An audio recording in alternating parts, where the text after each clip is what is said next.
Now on Easter, we always have, of course, the traditional ham, but we also have kielbasa. And kielbasa is a Polish sausage. And I grew up in a neighborhood that was mainly either Polish or Dutch. And I was neither. We were of Irish-German heritage, but we really learned as a family to love kielbasa. Now, everybody had in our neighborhood their favorite place, the butcher shop that made it fresh, kielbasa. And if you gave a party and had kielbasa, you could actually be judged on where you bought your kielbasa. Some people liked it with more garlic, some whole mustard seeds, some did not. Some liked a little different spices, so everybody had their idea what is the best kielbasa. And I have made boiled kielbasa, baked in the oven kielbasa, and Instant Pot kielbasa. And I do have a video on the Instant Pot if you want to learn how to make kielbasa quickly for a function. But I was watching a video from Helga, and I really enjoy her channel. It is a lot of Pennsylvania Dutch cooking. And remember I said my family wasn't Dutch, but we do have Pennsylvania Dutch, which is really German. And I even have Mennonite relatives. So my mother did cook some of the Pennsylvania Dutch dishes. So I love Helga's channel. And she made something the other week, Kiebasa Loaf. I had never heard of that before. Now she says Kowalski sells it in their markets, and also their butchers, those Polish butchers, make it in her Pennsylvania town. It might be in our supermarket. I guess I just never looked for it because I never heard about it. But I was definitely intrigued.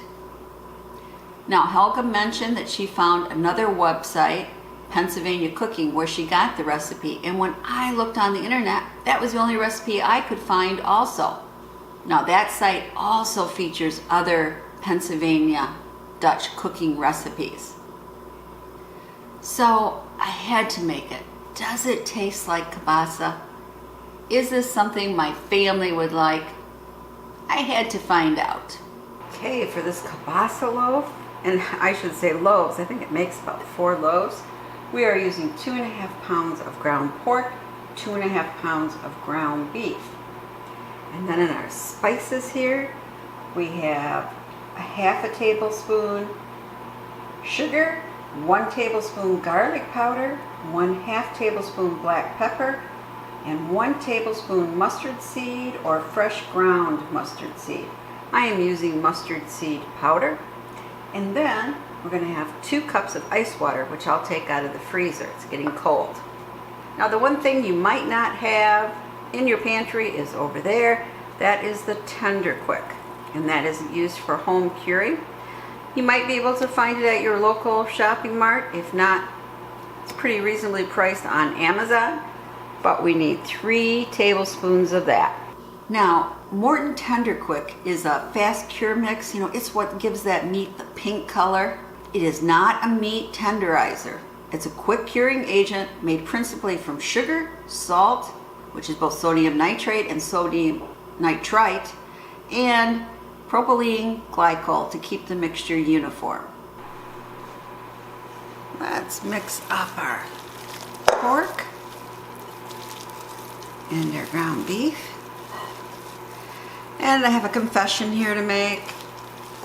We have ground pork in our freezer, but it was frozen, so I thought I'll just send my husband to the store to get some. So he came back with 3 packages. I'm opening them up, getting ready to make this recipe. And I pour in 2 of them. They're ground pork. It's good. And then I take 1/2 pound of the other one, and what do I get?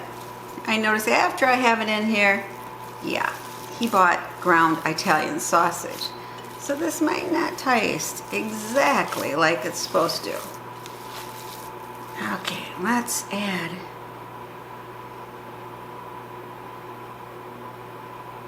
all of our good spices here.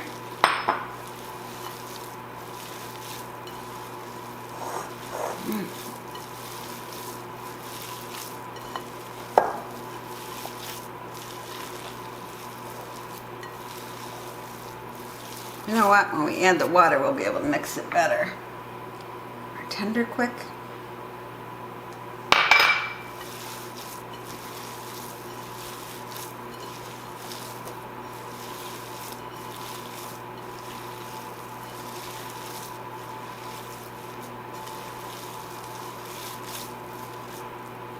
Let's add 2 cups ice water. You can see our pan here is fogging up because I got it straight out of the freezer.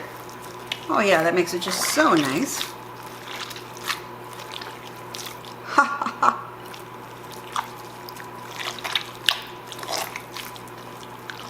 I will be back when I have this all nice and mixed together.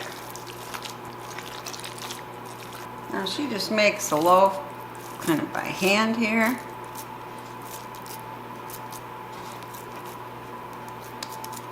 She says the cast iron pan gives it extra flavor, so we'll find out here.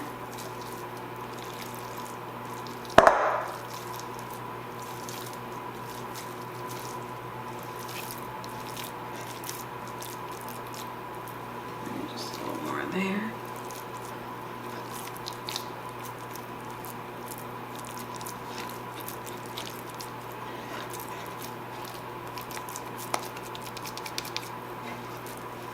There's that pretty loaf-like. There we go. We got 2 loaves. Got to shape this one a little bit more. And I got 1 extra one, and we're going to be putting it in our 400-degree oven for 1 hour. So I'll just take them out of the oven. I took internal temperature. That was up to, I think, 151, so they're definitely done. I'll let them cool a little bit before I slice them. But I don't know if you can see in the pan here. But boy, is there a lot of fat oil. So here we have it. Turned a nice pink color. Just going to take a big bite.